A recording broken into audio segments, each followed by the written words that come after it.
Hi everybody, I'm Denise Frank and I am one of the garden club leaders here at Irving, and you might recognize this place I am in. It might look a little bit familiar to you because this is the Irving Garden. I'm here today because it is almost time to start planting our Irving Garden. Just because we're not coming back to school until maybe the fall, but certainly not for the rest of the school year, doesn't mean we're not going to be able to grow a beautiful garden here at Irving. And we need your help to do that.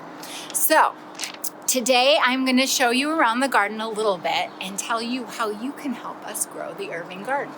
A lot of times we do it with your classrooms and after school for our garden club activities, but this is going to be your chance to involve your family in growing the Irving Garden.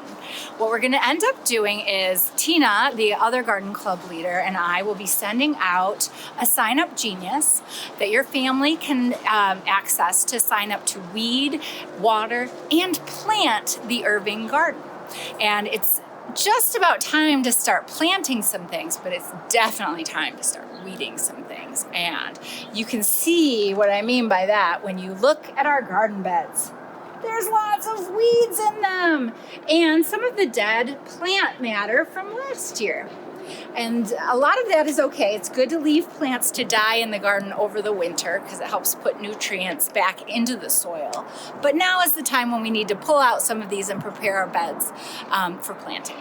So I want to tell you a couple things. The first is when you and your family decide to sign up to help tend the Irving Garden, Tina or I will send you this little sheet, this little diagram of the Irving Garden. And I want to show you how it works. Everything is clearly labeled. The secret garden is the raised bed up front here. The prairie garden is this big wild space right here. And then it starts these raised garden beds. We label them with numbers. Sorry, it's a little windy. Starting with 20 here at this front bed, 19 is behind it, then 18 back up front, 17, and it goes all the way down to number 1. So we have 20 boxes of beds. Your family may be assigned 15, for example. And if you're assigned 15, you can see that these 4 here connect to these 4 here, but in real life, there's actually a space between every group of 4 raised beds. There's a little walkway. That's not depicted in our diagram. But bed 15, which looks like it's connected to these, is actually this bed right here, if that makes sense to everybody. And the beds go all the way down to these 2 front raised beds, which we call A and B.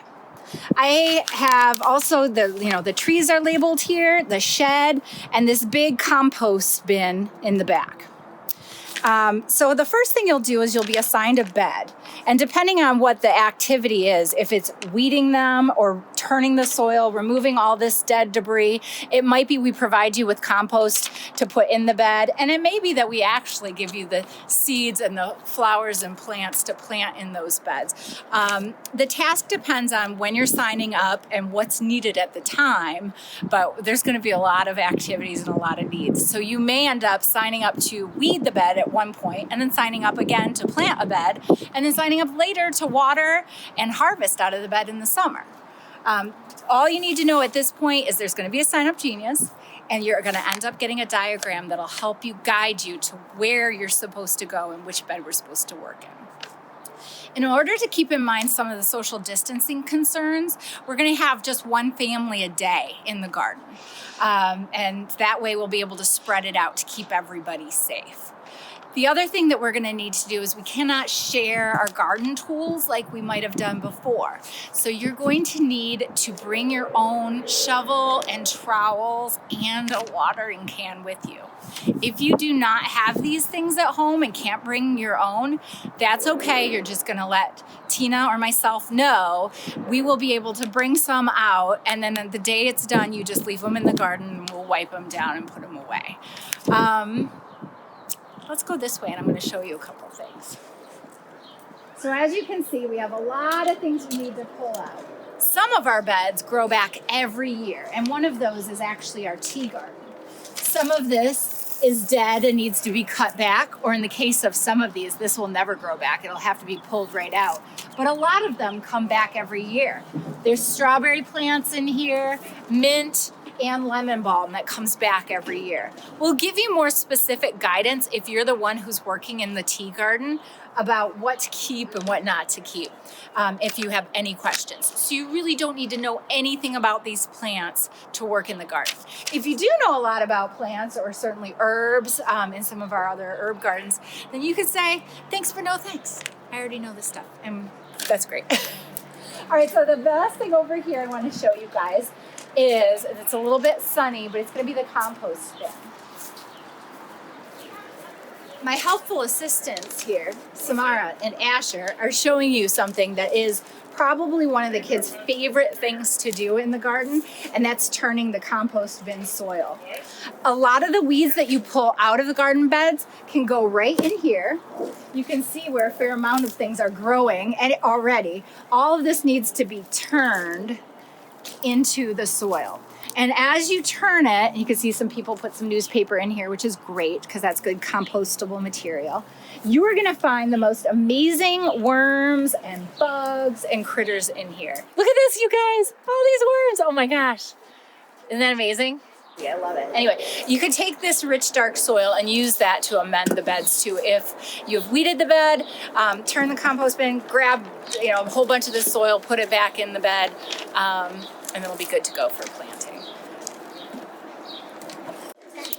You should probably consider bringing a garbage bag with you, like a small one, because there's a fair amount of random garbage that gets blown, especially into the corners of the Irving garden. If you look down here, this is actually a butterfly garden. Tons of plastic wrappers and things have made their way in these corners. So it would be super helpful if you can pick those out and take those home to throw them away. One final word on watering the garden. We haven't set up the sprinkler hose system yet, but at some point we will, and there will be another instructional video about how to do that. So that'll be to come. In the meantime, thank you guys so much for helping us grow and maintain the Irving garden. It will be just as beautiful as it always is with your help. Gardening is a great way to relieve stress, get some exercise. Being in the fresh air always feels good. Have a picnic in the garden, explore the bugs and birds and all the wildlife that comes to it. It is just a wonderful, wonderful space that we have here. We're lucky to have it with the support of Mr. Hodge, Ms. Mira, and the whole PTO. So thank you guys very much, and I look forward to seeing how the garden blooms. Thank you.